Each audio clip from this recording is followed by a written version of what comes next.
گداز لمس بس گیا تھا۔ چندو ماہی ایک سادہ دل دیہاتی لڑکی تھی۔ میڈم شکیلا سادہ دل نہیں تھی، ایک خونہ شام گینگ کی لیڈر تھی۔ اس نے میرے کندھے پر اپنا رخسار رکھ کر آنکھیں بند کر لی۔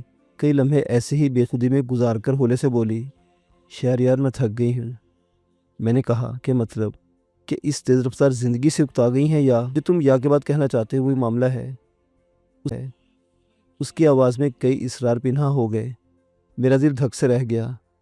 میں کہنا چاہتا تھا کہ آپ کی زبانی بے لگام ہو رہی ہے۔ اس نے دل کی بات زبان کی نوک سے پکڑ کر مجھے مخمصے کا شکار کر دیا تھا۔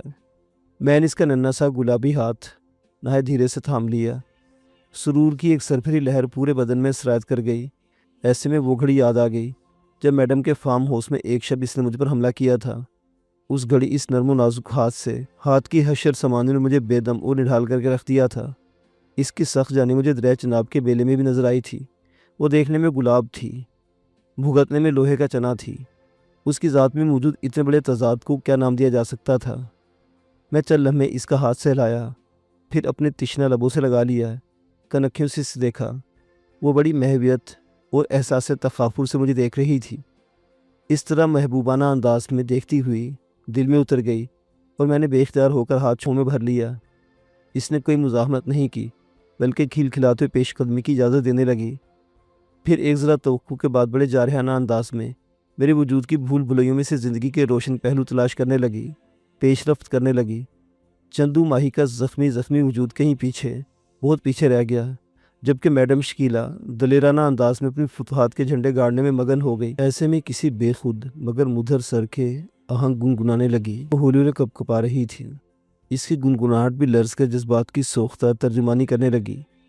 ایسے میں گلاب کی لچکدار ٹہنی کی طرح کچھ زیادہ جھک کر مجھ پر لہرائی۔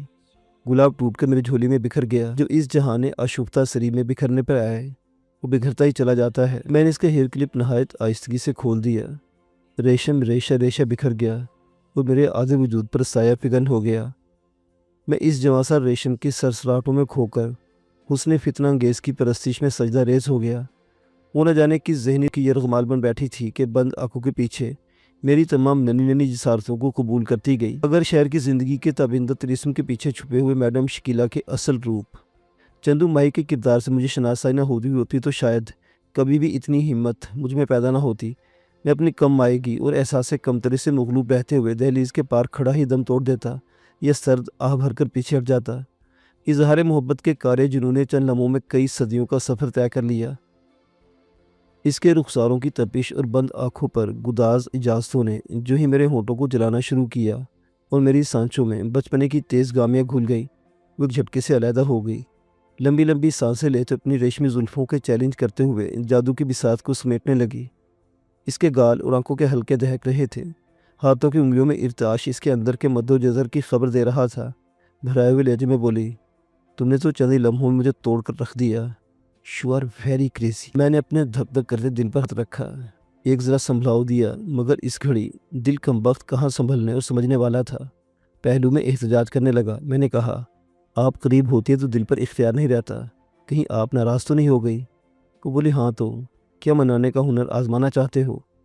مجھے جھٹکا سا لگا۔ وہ شرارت پر مائل تھی۔ میں بھی بہک گیا، ایک دم اسے باہوں میں سمیٹ کر منانے کی کوشش کرنے لگا۔ عشق کی پہلی گستاخی کی۔ اس کے ہونٹ مجھے ستاتے تھے، باتیں کرتے میرے ارتکاز کو پاش کر دیتے تھے۔ ان کا احتساب ضروری تھا۔ ہمت دیدنی تھی جب میں نے ان دشمن جاں پھولوں کی شوخیں کو سمیٹ لیا۔ مانا کہ وہ بہت خوبصورت تھی، مگر اس گھڑی اس کا بے ساختہ تعجب اس کے حسن کو بازی کو مات کر گیا۔ اس نے دونوں ہاتھوں سے مجھے دھکیلا۔ میں لڑکھڑا کر صوفے پر گر گیا۔ وہ مٹھیاں بھینچے کھڑی حیرت سے مجھے دیکھنے لگی۔ میں نے اپنا پہلو ٹٹولا۔ کچھ ہوا تھا، سوچ میں پڑ گیا۔ کچھ ہوا بھی تو نہیں تھا، مگر کچھ بچا بھی تو نہیں تھا۔ ایسا کیا دل پر گزر گیا تھا؟ سچ کہتے ہیں، عشق میں پانے کا سوال نہیں، صرف سیکھنے کی جہت ہوتی ہے۔ میں نے کیا سیکھا تھا؟ آگ سے ٹکرانے کا ہنر یا برف میں آگ لگانے کا سلیقہ؟ وہ شعلہ نوخیز بنی کئی ثانیوں تک کھڑی گھورتی رہی۔ ایک ذرا حوصلہ دامنگیر رہا کہ اس کی آنکھوں میں حوصلہ شکنی کا عنصر نہیں، بجا کے ہوئی بھی نہیں تھی، کچھ اور ہی تھا۔ میں اسی کچھ اور کی تلاش میں نکلنے کا ارادہ رکھتا تھا کہ اس نے چٹکی بجائی۔ انگلی کا اشارہ الماری کی طرف تھا۔ بولی، وہ نکال لاؤ۔ میں سمجھ گیا، وہ پینا چاہتی تھی، پی کر بہکنا یا بہلنا چاہتی تھی۔ میں نے لمبی سانس پھیپڑوں میں اتاری اور اٹھ کر الماری کی طرف بڑھ گیا۔ سنگل پیک بنا دو، برف نہ ڈالنا، صرف پانی۔ سافٹ پیک بنانا آتا ہے نا، اس نے یہ کام بھی سکھا رکھا تھا۔ میں نے اس بات میں سر ہلایا اور اس کی ہدایت پر عمل کرتے ہوئے شیشے میں آگ بھر کر پیش کر دی۔ وہ گلاس ہاتھ میں تھام کر چلے میں کھڑی رہی، پھر بیڈ پر چلی گئی۔ ایک گھونٹ بھر کر گلاس تپائی پر رکھ دیا، خود نیم دراز ہو گئی، کروٹ بدل کر باہوں میں چہرہ چھپا گئی۔ میں صوفے پر بیٹھ گیا۔ وہ سر اٹھا کر بولی، شہریار محبت کیا ہوتی ہے؟ میں گڑبڑایا، کیا بتاتا؟ میں محبت کے دشت میں سفر کرنے والا کوئی فلسفی نہیں تھا، عام سی سوچ رکھنے والا دیہاتی شخص تھا۔ دیہات میں محبت کے اظہار کا انداز مختلف ہوتا ہے۔ لڑکیاں شرما کر اس لفظ سے پردہ کرتی ہیں، لڑکے اس شجر ممنوع کو چھیڑ لیتے تھے، مگر اپنے ہم عمروں میں وہ باتیں ازبر تھی، مگر یہاں کرنے کی نہیں تھی۔ بے بسی سے کندھے اچکا کر بولا، آپ بہتر جانتی ہیں۔ وہ مسکرائی، ہاں میں بہتر جانتی ہوں، کیونکہ میرا دل زندہ ہے، اس گھڑی جاگتا ہے جب اسے جاگنا ہوتا ہے۔ مگر تم کیوں نہیں جانتے؟ کیا تمہیں کسی سے محبت نہیں؟ اگر نہیں تو پھر تم اپنی منگیتر کو یاد کیوں نہیں کرتے؟ پہلا سا نام تھا اس کا، ہاں، غزالہ، یعنی ہرنی کی جیسی، ہے نا؟ پر ٹھیک ہے، تمہیں محبت نہیں، کچھ اور ہی ہوا ہوگا، مگر مجھے محبت ہوئی تھی، میرزادے عمر حیات سے۔ اسے دیکھ کر دنیا کو بھول جاتی تھی، سوچا کرتی تھی کہ اگر اس نے مجھے نہ مایا تو میں مر جاؤں گی، پر نہیں مری۔ کیوں؟ کیونکہ وہ صرف فاتح تھا۔ مجھے فتح کرنا خواب تھا اس کا۔ فتح کرنے کے بعد اسے احساس ہوا کہ میں کوئی ایسی افسرۂ سلطنت نہیں ہوں، اور جب مجھے ڈاکٹر منور شاہ نے سہارا دیا، اپنے گھر میں رکھا اور تربیت کی، تب میں اس کی محبت میں گرفتار ہو گئی۔ مگر وہ سنگ دل تھا، مجھے سہارا دے کر پرے ہٹ کر کھڑا ہو گیا۔ تب میں نے سوچا تھا کہ میں اس کے بغیر نہیں رہ سکتی، کیونکہ میں اس سے محبت کرنے لگی تھی، اور محبت یا تو گروی رکھ دی جاتی ہے یا مار دی جاتی ہے، پر نہیں، وہ محبت نہیں تھی، ٹرانسپوزیشن تھی، جو کسی بھی افسر اور ماتحت میں ہو جایا کرتی ہے، کسی بھی استاد اور شاگرد کے درمیان ہو جاتی ہے، محبت کے جیسی ہوتی ہے۔ اور میں نہیں مری، بلکہ نئی زندگی لے کر اٹھی۔ پھر اجمل گیلانی میری زندگی میں بخت کا سورج بن کر طلوع ہوا، اور محبت کی کالی رات تان کر سو گیا۔ میں تب بھی نہیں مرنی، ورنہ تو درکنار اجڑی بھی نہیں۔ پھر محبت کیا ہے؟ اس نے بھی پی نہیں تھی، مگر بہکنے لگی تھی، شاید جوانی کا نشہ چڑھ گیا تھا۔ میں نے کہا، آپ فضول سوچ رہی ہیں، محبت مارتی نہیں بلکہ انسان کو طاقتور کر دیتی ہے۔ ہاں، شاید ایسا ہی ہوا ہے میرے ساتھ۔ توڑنے والوں نے کسر نہیں چھوڑی، جوڑنے والوں نے بھی اپنی سی کر دکھائی، اور میں اس حال میں زندہ ہوں کہ کئی زندگی کو گل کر سکتی ہوں۔ مگر ایک بات تو بتاؤ۔ وہ ایک دم چپ ہو گئی، تپائی پر سے گلاس اٹھایا، اوندے لیٹے لیٹے ایک گھونٹ بھرا، ہونٹوں پر اشپتا سر زبان پھیری، مجھے دیکھا، ایک ذرا غصے بھری آنکھ سے بولی، اگر زندگی کے لیے محبت اتنی ہی لازمی ہے تو پھر ایک ہی مرتبہ کافی کیوں نہیں ہوتی؟ ایک کے بعد دوسرا کیوں اچھا لگتا ہے؟ میں کہتی ہوں کہ سبھی مرد بے وفا ہے، سبھی سنگ دل ہے، مگر پھر کسی مرد کو دیکھ کر اپنا سبق بھول جاتی ہوں۔ میرزادے، ڈاکٹر شاہ، اجمل گیلانی اور تم سب میں فراق کو اگر کوئی ہے تو وہ دکھائی کیوں نہیں دیتا؟ اگر کوئی فرق نہیں تو میں محبت کا جرم چوتھی مرتبہ کرنے پر مجبور کیوں ہوں؟ کیا تمہارے پاس ان سوالوں کا جواب ہے؟ میرے پاس اس کے کسی سوال کا جواب نہیں تھا۔ میں نے کہا، نہیں میڈم، میں کچھ نہیں جانتا۔ تو پھر تم غزالہ کی زندگی میں مجھ سے محبت کیوں کرنے لگے ہو؟ اس نے گلاس لبوں سے لگا کر روک دیا اور آہستہ آہستہ گھمانے لگی، مجھے جھنجھوڑ کر رکھ دیا۔ وہ مر گئی ہوتی، بے وفائی کر کے کسی اور کی ڈولی میں بیٹھ گئی ہوتی، تب تو تم کوئی اور راستہ دیکھتے، کسی اور منزل کی طرف قدم بڑھاتے۔ کہ میں نے غلط کہا ہے؟ میں سوچ میں پڑ گیا، اس نے غلط نہیں کہا تھا۔ وہ اگر میری محبت کا دم بھر رہی تھی تو اس کے پاس مضبوط جواز موجود تھا۔ اس کے دو محبوب راہی عدم ہو گئے تھے، ایک نے جھٹک کر اپنے آپ سے جدا کر دیا تھا، مگر میری غزالہ نے نہ تو مجھے چھوڑا تھا، نہ ہی کوئی اور در کھٹکھٹایا تھا، اور نہ وہ مری تھی۔ میں نے ایک لمبی سانس خارج کی، کہا، غزالہ کس وقت مجھ سے جدا ہو گئی؟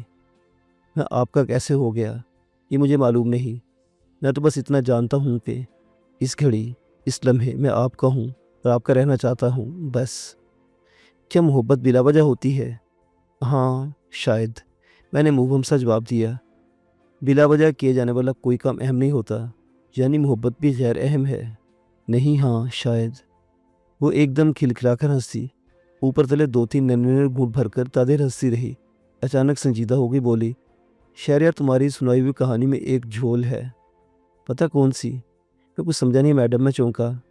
میں بتاتی ہوں، یہ شراب ہے، لوگ اسے آگ کہتے ہیں، عجیب آگ ہے کہ معدے میں اترتی ہے اور وہ باتیں سوچنے لگتی ہیں جو عقل مندوں کو نہیں سوچ پاتی۔ تم ڈاکٹر شاہ جی اور پروین سے ملائے ہو، امیر نواز کے بارے میں پوچھا، مگر وہ پولیس افسر سلیم شہزاد کا بیٹا، کیا نام تھا اس کا؟ ہاں، شاہد سلیم، وہ تمہیں بھول گیا۔ اس کی محبوبہ کو تم بالکل ہی بھول گئے، وہ بھی تو پروین کے ساتھ ہی تھی، تمہارے دوست خالد کے بیان کے مطابق۔ اوہ نو، میرے لبوں سے بے ساختہ نکلا۔ میں واقعی اتنے اہم کردار کو بھول گیا تھا۔ میں نے پروین سے اس کے بارے میں نہ پوچھا تھا اور نہ اس کی طرح میرا دھیان ہی گیا تھا۔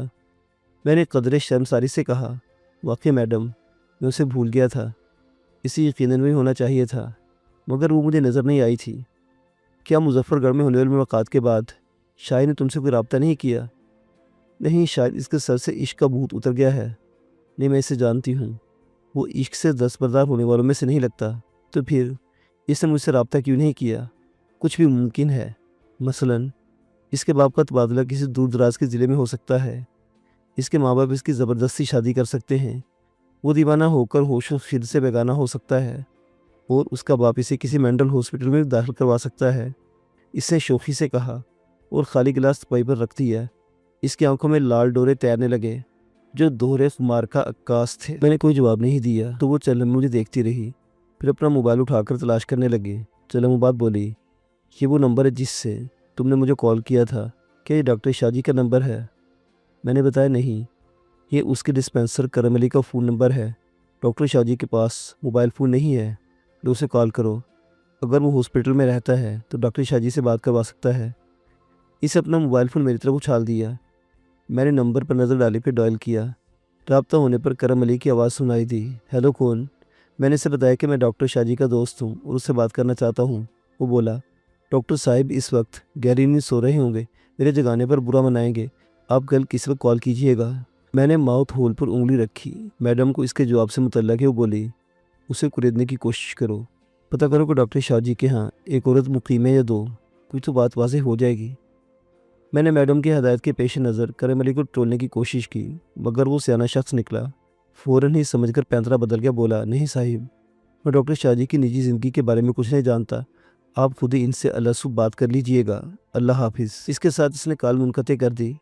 میں نے مایوسی سے میڈم کو دیکھا، وہ ہنسی، بولی، تم بھی اناڑی ہو، ایسے پوچھا جاتا ہے بھلا؟ کوئی بات بناتے ہیں، کوئی داؤ پیچ آزماتے؟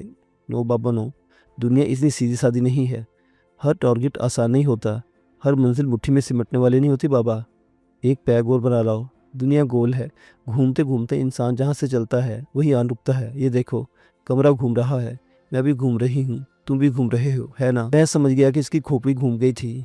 پیگ بناتے میں سوچ میں پڑ گیا۔ میں نے پہلا پیگ بہت لائٹ رکھا تھا، وہ پینے کی عادی تھی، اتنی سی شراب پی کر بہکنے والی نہیں تھی۔ سمجھ آئے کہ مجھے بیوقوف بنا رہی ہے، مگر کیوں؟ یہ سمجھ میں نہ آنے والا عقدہ تھا۔ دوسرا پیگ پکڑتے ہوئے دھیرے سے مسکرائی، بولی، ڈر گئے نا؟ نہیں، میں بہکی نہیں، اتنی سی آگ پر کون چل سکتا ہے؟ میں تھا گناہ گار، اسے چومتا رہا۔ طائب اس کو دیکھ لیا اور مر گیا۔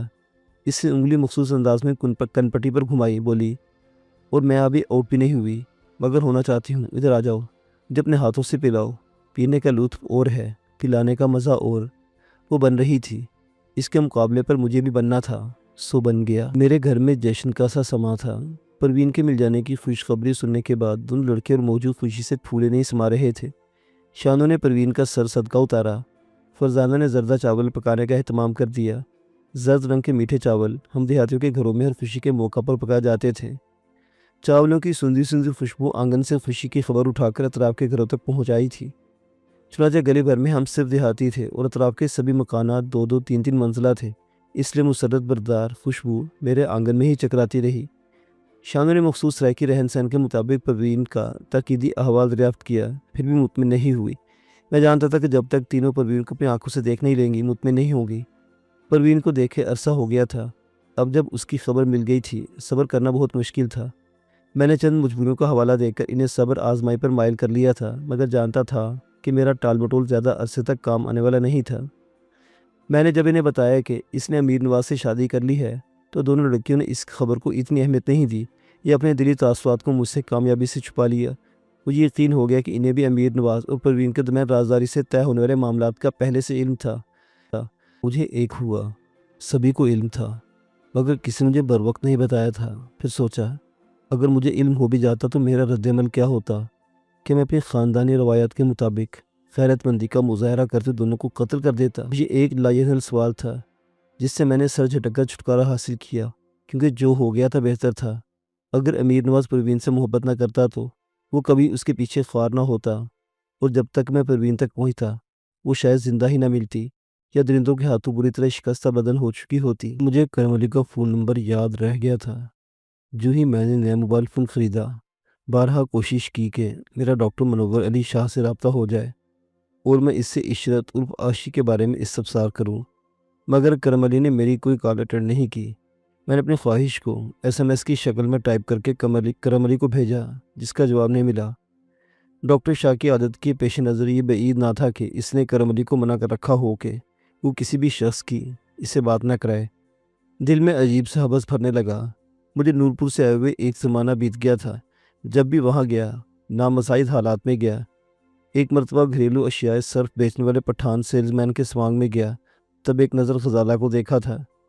نورپور کی یاد بے چین کرنے لگی۔ غزالہ کے ساتھ بیتے ہوئے ماہو سال، خالے کی رفاقت، سردار بخت خان کی حویلی اور ملکہ، امیر نواز کی بہکی بہکی باتیں، دیوان شاعر کا پسلیاں جھنجھنا دینے والا کلام، سب کچھ آنکھوں کے سامنے گھومنے لگا۔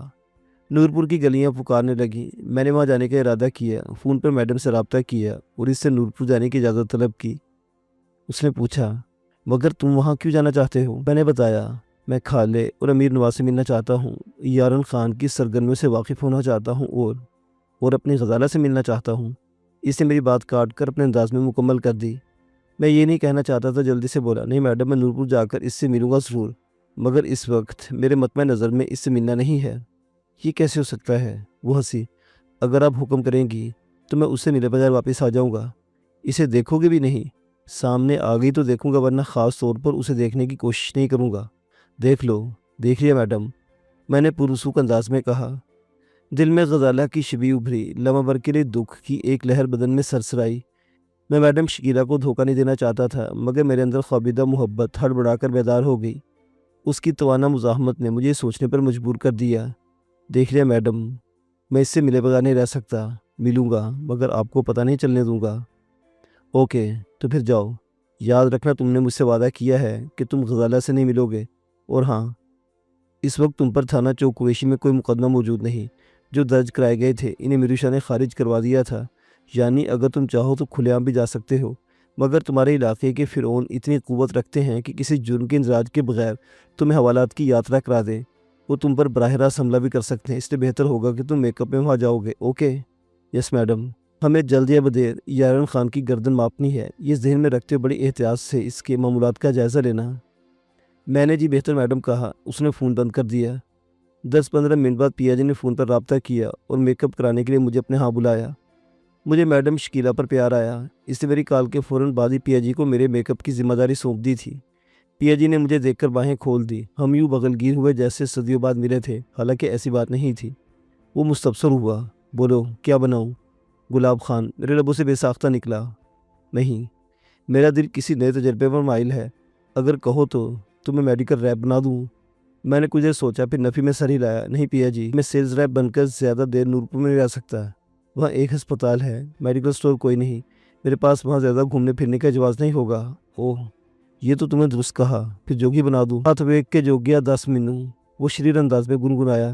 میں نے مسکرا کر جواب دیا، نہیں پیا جی، گلاب خان کے گیٹ اپ میں مجھے کوئی پہچان نہیں پایا سوائے خالے کے۔ خالے نے بھی محض اس لیے پہچان لیا تھا کہ وہ تمہارے ہاتھوں کے اس اعجاز کو جانتا تھا۔ نہ جانے کیوں پیا جی مجھے پٹھان کا روپ دینے سے گریزا تھا، مگر میرے اصرار پر ناچار اس نے کام شروع کر دیا ہے۔ حسب سابق اس کے ماہرانہ انداز میں ہاتھ حرکت کرنے لگے۔ اس نے میرے سر کے بالوں پر تیز بو والا سپرے کیا، جس سے میرے بال سرخی مائل بھورے ہو گئے تھے۔ پلاسٹک کے 2 ننھے سپرنگ میرے نتنوں میں فٹ کیے اور میری اچھی خاصی ناک کا حلیہ بگاڑ کر مجھے پھینا کر دیا۔ لمبی اور گھنی داڑھی چسپاں کرنے اور مونچھوں میں اضافی لمبے بال چپکانے کے بعد اس نے میرے سر پر ٹوپی رکھی، جس کے اوپر بڑی سی پلودار پگڑی مخصوص انداز میں جما دی۔ میرے یاد دلانے پر اس نے میری آنکھوں میں سبز لینس بھی فٹ کر دیے، پھر اپنے ہاتھ ٹیشو پیپر سے صاف کر مسکرایا، لو میں نے تمہیں بوٹی بنا دیا ہے، اگوں تیرے بھاگ لچھے۔ میں اس تجربے سے گزر چکا ہوں، مجھے معلوم ہے کہ نورپور میں کوئی مائیکا لال مجھے نہیں پہچان سکتا۔ پیا جی، تمہارے ہاتھوں میں ہنر نہیں جادو ہے، میں نے ستائشی انداز میں اس کی تعریف کی۔ اس کی مسکراہٹ گہری ہو گئی۔ نہ جانے مجھے کیوں محسوس ہوا کہ لاپرواہ اور لاؤبالی طبیعت رکھنے والے پیا جی کی مسکراہٹ میں عجیب سا کرد شامل ہو گیا تھا جسے سر دست کوئی عنوان نہیں دیا جا سکتا تھا۔ ہر انسان کی زندگی عیا ہوتے بھی خاصی پیچیدہ اور مخفی معاملات کی حامل ہوتی ہے۔ اس کی زندگی میں بھی ایسا بہت کچھ موجود تھا جس کی مجھے خبر نہیں تھی۔ ایسے کیا دیکھ رہے ہو شہریار؟ اس نے میری دلچسپی بھانپ لی۔ میں ٹھٹکا، بولا پیا جی مجھے یوں محسوس ہو رہا ہے جیسے تم اپنا کوئی غم یا اداسی چھپانے کی کوشش میں ہنس کھیل رہے ہو۔ تمہاری ہنسی مجھے کھوکھلی سی لگ رہی ہے، کیا میں درست کہہ رہا ہوں؟ اسے ایک جھٹکا سا لگا، مجھ پر اپنی آنکھیں مرکوز کرتے بولا، کیا مطلب؟ میں سمجھا نہیں۔ کافی عرصے سے تمہیں دیکھ رہا ہوں، آج پہلے جیسے نہیں لگے، اس سے تمہارے بارے میں سوچنے پر مجبور ہو گیا ہوں۔ تمہیں کوئی دکھ ہے؟ نہیں تو۔ اس کا انداز بے ساختہ تھا مگر مصنوعی سے محسوس ہوا۔ میں نے کندھے اچکائے اور الیکٹرانکس کا سامان خریدنے بازار کی طرف نکلنے کے اٹھ کھڑا ہوا۔ وہ دروازے تک میرے ساتھ آیا، کندھے پر ہاتھ رکھ کر بولا، شہریار چند دنوں سے میرا دل مسلسل ہول کھانے لگا ہے۔ سمجھ میں نہیں آتا کہ طبیعت کو کیا ہو گیا ہے، کیا تمہارے ساتھ بھی ایسا ہو رہا ہے؟ میں نے انکار کیا۔ وہ پیشانی سہلاتے ہوئے بولا، مجھے لگتا ہے کہ ہمارا گروپ ٹوٹنے والا ہے۔ اس نے بڑے عام سے انداز میں بہت بڑا اندیشہ ظاہر کیا تھا۔ میں تھم گیا، اسے حیرت بھری نظروں سے دیکھنے لگا، پھر پوچھنے لگا، کیا تمہیں آثار نظر آ رہے ہیں ایسے کوئی؟ اس نے نفی میں سر ہلایا۔ پیا جی، میڈم شکیلا کے نیٹ ورک کو دیکھتے ہوئے سوچا بھی نہیں جا سکتا، اتنا بڑا سیٹ اپ ختم کرنے میں بھی زیادہ نہیں تو 2-4 سال کا عرصہ لگ جائے گا۔ نہیں یار، ایسی بھی بات نہیں، یہ سارا کھیل تماشا میڈم شکیلا کے دمخم سے ہے۔ وہ ایک ایگزیکٹو آرڈر کے تحت سارا نظام تحلیل کر سکتی ہے۔ مجھے تو ایسی کوئی نشانی دکھائی نہیں دیتی جس سے پتہ چلتا ہو کہ میڈم اپنے نیٹ ورک کو توڑنے کا سوچتی ہو۔ بظاہر ایسا ہی لگتا ہے، اسے مجھ سے اتفاق کیا۔ اس کی آنکھوں نے فی الفور مجھ سے اختلاف کر دیا۔ پیا جی ٹھیک سے بتاؤ کیا بات ہے؟ میرے پاس کچھ بتانے کے لیے نہیں۔ تو پھر تم نے اتنی بڑی بات کیسے سوچ لی؟ شہریار، وہ متذبذب انداز میں بولا، میں میڈم شکیلا اور میرو شاہ کا حکم بجا لاتا ہوں، کچھ سوچے اور اختلاف کے بغیر، مگر انسان ہوں، سوچتا بھی ہوں، دیکھتا بھی ہوں۔ میں نے دیکھ لیا ہے کہ ہمارے گروہ کی تمام تر کلیدیں بظاہر میڈم شکیلا کے ہاتھ میں ہیں، مگر در حقیقت ماسٹر مائنڈ میرو شاہ ہے۔ میڈم اس پر ہمارے سامنے روک جماتی ہے مگر کرتی وہی کچھ ہے جو میرو شاہ کے لبوں سے نکلتا ہے۔ کیا تم میری آبزرویشن سے اختلاف کرو گے؟ میں نے میڈم اور میرو شاہ کے باہمی تعلق کے بارے میں سوچا، میڈم کی سنائی ہوئی کہانی پر غور کیا۔ نفی میں سر ہلایا، کہا، نہیں پیا جی، تم درست کہہ رہے ہو، مگر اس بات کا نیٹ ورک سے ٹوٹنے سے کیا تعلق ہے؟ وہی تو بتا رہا ہوں۔ پیا جی آنکھیں متفکر انداز میں سکڑ گئی، بولا، جب سے تم اور میڈم بیٹ سے واپس آئے ہو تب سے میرو شاہ کا رویہ کچھ بدلا ہے۔ وہ بہت ٹھنڈے دل و دماغ کے شخص ہے، مگر گزشتہ چند دنوں میں وہ ہر کام انتہائی صورت و بے خوفی سے سر انجام دینے پر تلا ہوا ہے۔ مجھے یہ بھی پتہ چلا کہ وہ گینگ کے تمام افراد کے ڈمی کاغذات بھی تیار کروا رہا ہے، شناختی کارڈ اور پاسپورٹ وغیرہ۔ یہ درست ہے کہ بہت اچھا کام کر رہا ہے۔ ہم سب لوگوں پر انگنت مقدمے بنے ہوئے ہیں، ہم پیسے کے بل پر ہر رکاوٹ سے گزر جاتے ہیں، مگر قانون کے اسکینر ہمارے وجود پر بول پڑتے ہیں۔ مگر سوچنے کی بات یہ ہے کہ میرو شاہ یا میڈم شکیلا ہمیں کیوں صاف دامن بنانے میں مصروف ہیں؟ اس میں قباحت بھی کیا ہے؟ میں اس کی بات میں چھپی ہولناکی کو سمجھ نہیں پا رہا تھا۔ اوہو، تم سمجھ نہیں رہے ہو۔ وہ تھوڑا سا زچ ہوا۔ شہریار، اگر ہم سب صاف دامن ہو جائیں تو ایک طرح سے ہم آزاد ہو جائیں گے۔ اس وقت گروپ کے 40% لوگ محض اس وجہ سے میڈم کے حکم پر موت کی اوکھلی میں سر ڈال دیتے ہیں کہ وہ زندہ یا مردہ قانون کو مطلوب ہیں۔ سوائے میڈم کے شیڈ کے انہیں کہیں سر چھپانے کی جگہ نہیں مل سکتی۔ اگر انہیں علیحدہ شناخت مل گئی، ان کے پاپ دھل گئے، تو وہ لہجہ بر دیر کے بغیر گروپ سے نکل جائیں گے۔ جس کا جدھر منہ آئے گا ادھر چلا جائے گا۔ میرو شاہ بہت چالاک آدمی ہے، یہ ممکن نہیں ہے کہ اتنا بڑا اقدام کرتے ہوئے اسے اس حقیقت کا ادراک نہ ہو۔ یہی بات سمجھ میں نہ آنے والی ہے۔ پیا جی اس گینگ کا مرکزی کردار تھا، کافی دیر سے یہاں کام کر رہا تھا۔ میں اس کے مقابلے میں نو آموز اور ناتجربہ کار تھا۔ اس کی بات سن کر بھوچکا رہ گیا، پوچھا، میں اب بھی نہیں سمجھا، تم کیا کہنا چاہ رہے ہو سکتا ہے کہ میرو شاہ میڈم نے کچھ مختلف سوچ رکھا ہو۔ اس نے نفی میں سر ہلایا، بولا، میرا خیال ہے کہ میرو شاہ تھک گیا ہے، اس مارا ماری سے اکتا گیا ہے۔ ایسی صورت میں اس اکیلے کو ریٹائرمنٹ لینی چاہیے نا، کہ بنا بنایا کھیل ہی اجاڑ دے۔ میں نے طنزیہ لہجے میں کہا، اس کے بغیر یہ گینگ نہیں چل سکتا۔ پیا جی نے حتمی انداز اختیار کیا۔ کیا مطلب؟ میں چونکا، کہ ہم سب بودے ہیں؟ ہاں شاید۔ شہریار، وہ بہت بڑا شکاری ہے، ہم اس کے مقابلے میں محض مسافر ہیں جو سفر کر رہے ہیں۔ اس کی شیطانی کھوپڑی تو منصوبہ گھر ہے۔ وہ نہ صرف دشمنوں کو بلکہ ہمیں اور قانون کے رکھوالوں کو تگنی کا ناچ نچانے کی قدرت رکھتا ہے۔ سچ شہریار، کبھی اس مغالطے میں نہ پڑنا کہ ہم اس جیسے ہیں، اس کے برابر ہیں۔ نہیں، ہرگز نہیں۔ ہم سب مل کر اس اکیلے کا مقابلہ نہیں کر سکتے۔ ویسے بھی میڈم شکیلا ہم پر وہ بھروسہ نہیں کرتی جو میروشا پر کرتی ہے۔ میں نے اپنے ہاتھ کی دونوں انگلیوں کو جوڑ کر اس کی آنکھوں کے سامنے لہرایا۔ اتنا سا ہے میروشا کا جسم، وہ کسی کا گریبان پکڑنے کی ہمت نہیں رکھتا، اور تم اسے بہت بڑا شکاری کہہ رہے ہو۔ میرا لہجہ خاصا طنز بار تھا۔ پیا جی نے عجیب سی نظروں سے مجھے گھورا۔ یہی غلط فہمی ہے، سانڈ جیسے جسموں کو ایک ذہنی چال سے چت کر دیتی ہے۔ وہ لڑتا نہیں، لڑاتا ہے، لڑا کر اپنا مقصد پورا کرتا ہے۔ ہم کیا، ہمارے جیسے سینکڑوں لوگ اس کی انگلیوں پر ناچتے ہیں۔ کیا تم اس کا گریبان پکڑنے کی جرت کر سکتے ہو؟ نہیں۔ پولیس کا ڈی آئی جی بھی اس سے دب کر بات کرتا ہے۔ میں نے میروشا کی شخصیت پر غور کیا۔ لہجہ بھر میں ہی فیصلہ کر چکا کہ پیا جی نے درست کہا تھا، بجز کہ وہ بہت منحنی وجود کا مالک تھا، مگر اس کے ہاتھوں کی رسائی بہت دور تک تھی۔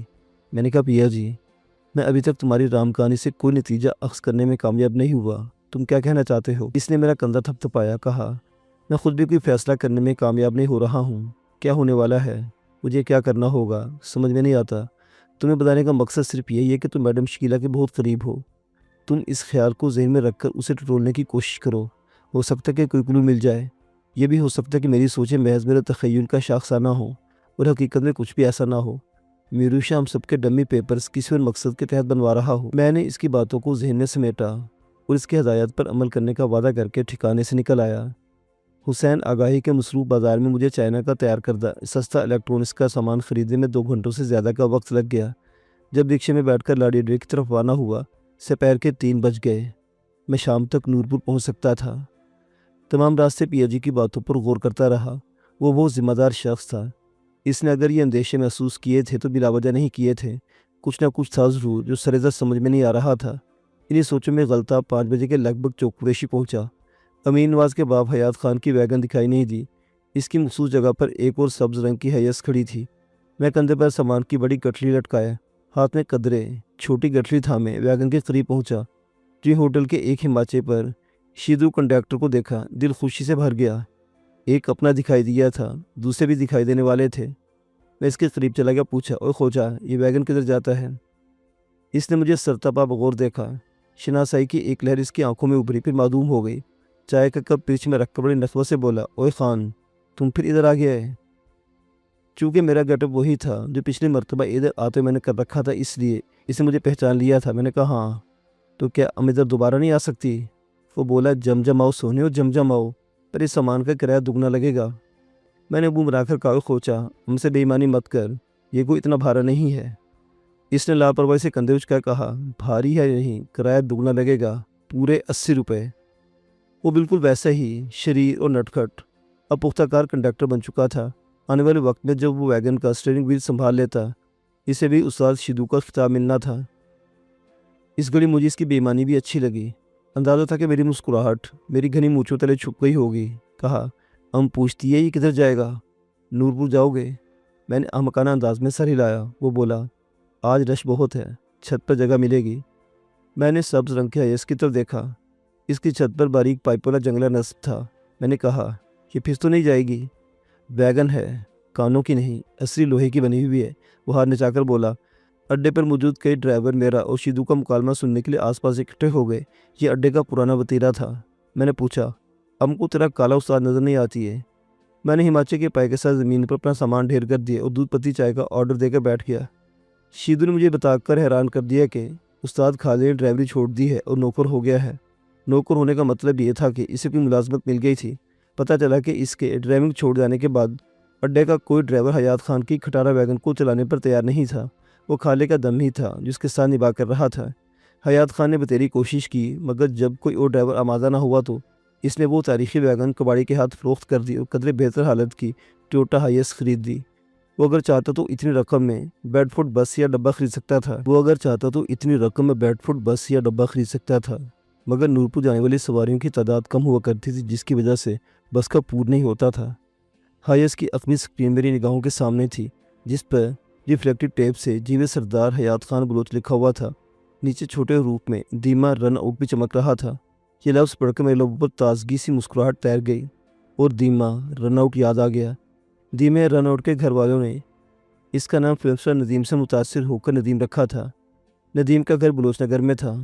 اس کی ماں تنور پر روٹیاں لگاتی تھی جبکہ باپ سردار حیدر خان کے کھیتوں میں کام کاج کرتا تھا۔ ندیم جو ہی پاؤں پاؤں چلتا ہوا بلوچ نگر کی گلیوں میں پہنچا، اس سے ندیم سے دیما بنا دیا گیا۔ میرا ہم عمر تھا۔ جب کرکٹ کے گراؤنڈ میں پہنچا تو فلیٹ فٹ ہونے کے باعث اکثر رن آؤٹ ہونے لگا۔ ہر میچ میں اس کے ساتھ ہی حادثہ اور یہ واقعہ پیش آیا جس کی وجہ سے لڑکوں بالوں نے اس کا نام دیما رن آؤٹ رکھ چھوڑا، جو آج بھی اس کے ہم رکاب چل رہا تھا۔ ڈرائیور بننے کے بعد بھی وہ کئی بار رن آؤٹ ہوا، کئی حادثوں کا شکار ہوا۔ ایک مرتبہ جب وہ بیڈ فوٹ بس چلایا کرتا تھا، اس کی بس کا ٹائر بیٹ کے گاؤں میں غازی پور کے عین وسط میں پہنچ کر کھل گیا، جس کے نتیجے میں بس بے قابو ہو کر ایک گھر میں گھس گئی۔ اس مکان کی حالت کچھ اچھی نہیں تھی، جس کی وجہ سے بس کی ٹکر سے نہ صرف مکان گر گیا بلکہ ایک شخص بھی جاں بحق ہو گیا۔ اس حادثے کے بعد دیما رن آؤٹ جو ہی بس پر غازی پور کے قریب پہنچ کر ہارن بجاتا، سب گھر ہنگامی حالت میں خالی ہو جاتے اور سبھی لوگ شالا خیر ہوئے رن آؤٹ دی کا ویٹ کرتے گھروں سے باہر نکل آتے۔ اس مضحکہ خیز صورتحال نے دیما رن آؤٹ کی شہرت کو چار چاند لگا دیے تھے۔ جنوبی پنجاب کے عمومی دیہات نام سازی کی صنعت میں بڑے زرخیز واقع ہوئے ہیں۔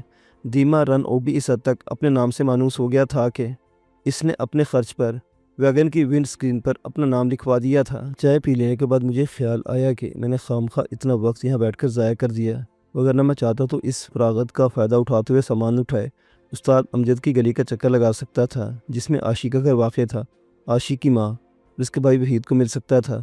باتوں باتوں میں اندازہ کر سکتا تھا کہ عاشق گھر لوٹی یا نہیں۔